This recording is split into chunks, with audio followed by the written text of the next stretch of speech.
هرچند هول نيف دولتي هنا دهان جوين و كورو كومبون و كونفرانس بريفا دچن جبو چارا سرکنا کریزا سوریه لروج بروجه کریزا سوریه قیران سوریه بوی آوائیه وکه هنگ دبینن روشانه بر یکفتن روبروبونن ولاتن جیهانی دناوا سوریه دا درست بر و مجاره گوتوبیج دکن دگل برس دکتر علی میرانی مامستای زانکوی و شروعکار سیاسی کل استودیرمل دهو که دگل مدا بیتن جناب دکتوری تو بخیراتی ایوار باش اف ایرشن و داویه امریکا بسر پیگه ایران لسوریه هن چوا دبینن یعنی ورژا وان ایرشان ایتر قیران یان بجن کریزا سوریه بر بکی و دبتن زور سپاس جبو جنابه و باوریا مده اوا ایرو دسپیک بو وقت دسپیکا زستانا باران اکتی پشتی هنگی باران خورد دبه از باورم وان دو هیویم بیدا پشتی دست کاربونا ترامپ حد کیجوان میلیشیا رای بیدانینه اوان میلیشیات ایرانی اول دیر زوره گندوارن دیر زوره طبعا رخه کی دیر زوره آوا فرات ملیدی قصدینه و ملیدی میلیشیات ایرانینه و هلبت دوروبر گندوار حمسجی اوان میلیشیاتا قال لك يعني تشتين نرى وايل دجي امريكا كان هلبت يعني نين قرباني يعني كسي نهات نكوشتن لأف موشكي وال دجي كونيكو يعني جي غازا كونيكو ديرازوري وا امريكا بيزار كرنا امريكا نه مركزي والقوريا والميادين والبو كمال وان بومبا کرینت باشه روزه دا از بینم کنیزیک ندور امریکا دیتر وان ملیشیات هموان نهله كتشوا اسرائيل حماس دا والحزب الله دا وصل واجب ده زور باشه دكتور كواتا اف برسكا جرينجا يعني خليك مراغ دكتن ايتر اگر تو بيجي امريكا ايتر بهاتنا ترامبي وها بفكره و بلان و برنامه و اجنداي امريكا اوه بيتن كو اف جروبا اف ميليشيات دناوا اخا سوريا دان نمينن تصفيه بكن بحلين وانا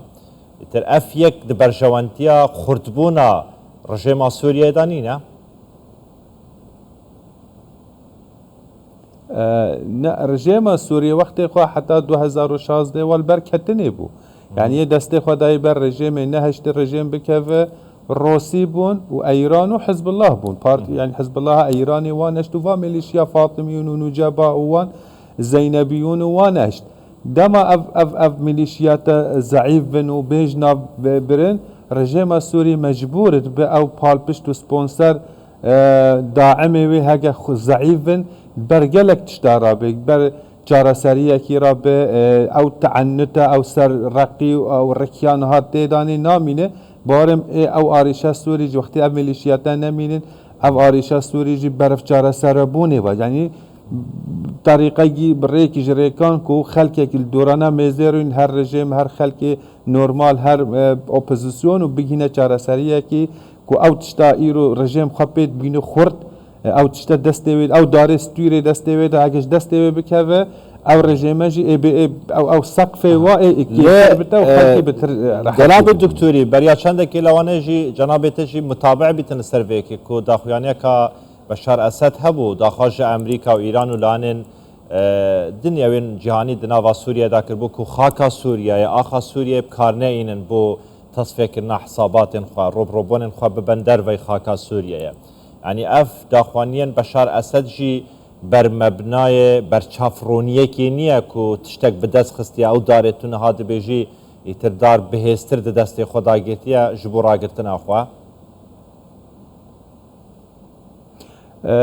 نو جبوتشي كومك فاكتورو اگر هنا يعني اف وحدة الساحات وقصور خد بينو بشكش محور المقاومة وكل ديجي اسرائيل حتى انها هي نويرين رجيم السوري نويري داخواني كي دريخ ابا حوال بندوية هري نزيك حزب الله ويدي ويدي هما رجيم السوري نويري خد كلي في مسألة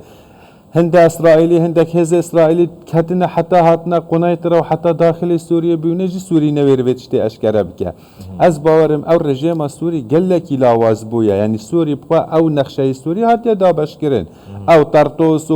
وحميميم وساحل يعني كنار سوريا ودست روسيا دايا بشك دست ايران دايا سر صاد السهو بينجك دست قسدي دايا نيو رجيم او هيزا خرطنين اقتصادك عبورك ضعيفه يعني بتشي قفال خلكي بكي اما بخوي وقت مريا كل سرتخت بر ايرو سبب مري باشا دكتور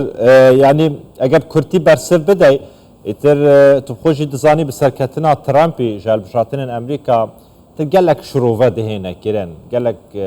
بابا دهينا بحث كيرن طيبت ام لسر سوريا روشافاي كردستان بحث بكن دبيشن ترسك هيا خلك مرق دكتن بزان بيتن زان شروفه وتيجاشنا تبو فيكي تشيا دبيشن اتر جلوبا كسك جبو اردوغان بي دكتن كو ايرش سر روشافاي كردستان بكا دبيشن ترامب ديگل فيكي دا كو هيزن خوش سوريا روشافاي كردستان وكشينيتن يعني تشتين هو روددن لسر دما ترامب سوريا چاوا دروز دبیتن همان سوریا یان وکن نهایا